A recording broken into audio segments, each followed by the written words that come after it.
Hey guys, welcome to the channel. In this video I wanted to go over how I K-swapped my Volvo 740. It's 85. I'm using a Honda K24 paired with a Subaru BRZ 6-speed transmission.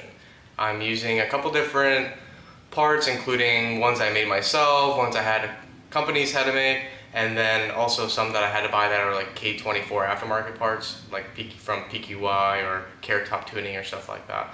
So that's pretty much what I wanted to go over in this video. It's going to be a little bit different because, like I said, I had to put all this stuff together myself and figure it out. I didn't want to pay the premium price to get a full swap kit, so this is kind of what I ended up with. Hopefully you guys can learn something and maybe do what I did or just take something away from it and get your car K-swap. So let's see what I did. Alright guys, let's talk drivetrain.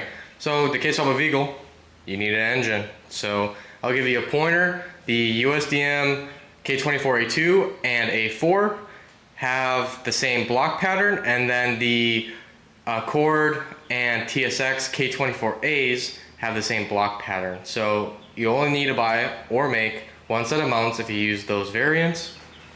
The next one is you're gonna need most likely a cable throttle body. This is off of an Accord. I know a lot of the TSXs or all the TSXs come with a electronic throttle body, so that's something to think about.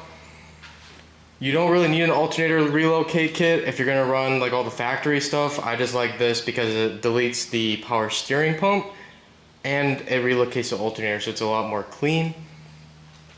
Moving on to the radiator to cool the engine, you're gonna need most likely a VW Sirocco radiator because on K-Series, the water neck is right off the back of the head and the thermostat housing is right there. So they're on the same side. So you need the inlet and outlet of your radiator to be on the same side. How you get around not having the fill cap on the radiator is you use one of these inline ones. So there's a bonus.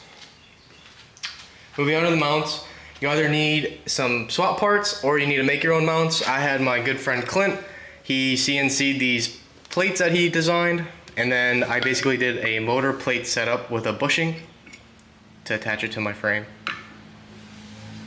Moving on to the exhaust, you either need to modify a stock one or you can use a swap part. Now this one is a PQY S2000 K-swap header. So I've only had this car turbocharged. I haven't had an NA yet, so this is gonna be a little bit new for me, but I'm gonna try to make it work. I already test fit it and it fits great.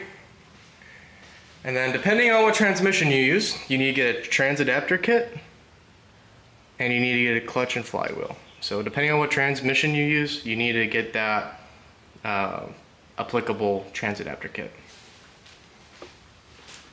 All right, and then finally, you need an ECU. I'm using a Honda K-Pro just because I really like Honda's products. I've used them in all kinds of D-Series, B-Series builds, and really just makes it so nice. It's almost like a standalone, but in a factory ECU format.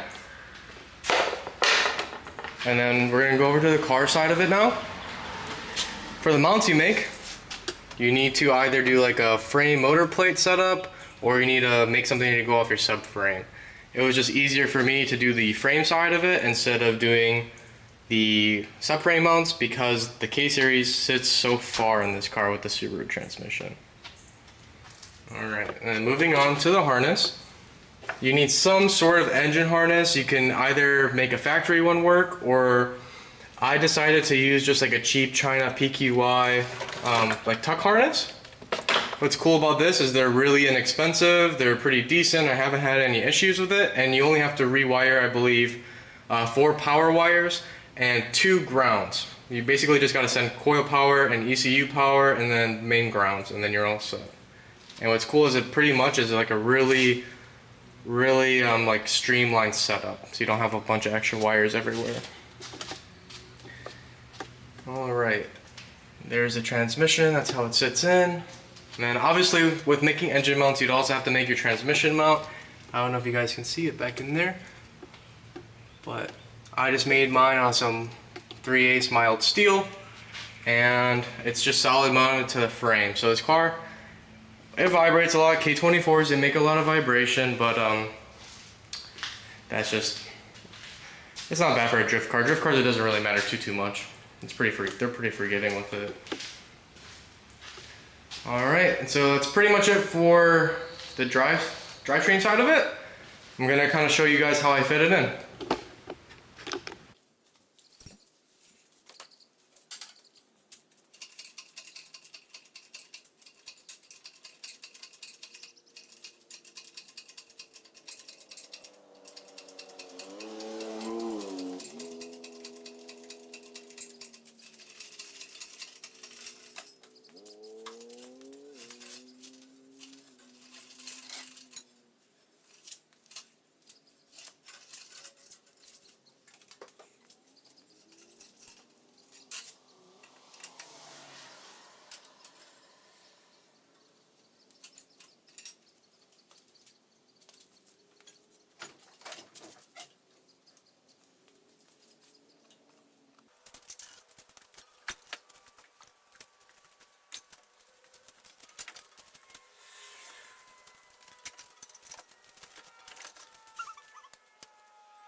Alright, so this is essentially how it looks in its final form.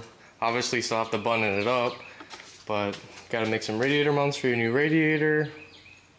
I just gotta build up the rest of the exhaust for the new header.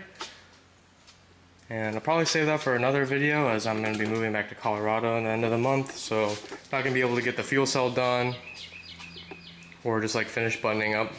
So gonna leave it for the next video, and I'll probably put some clips from when I did have it running just to kind of give an idea of how it did rip back when it was all put together and turbocharged. So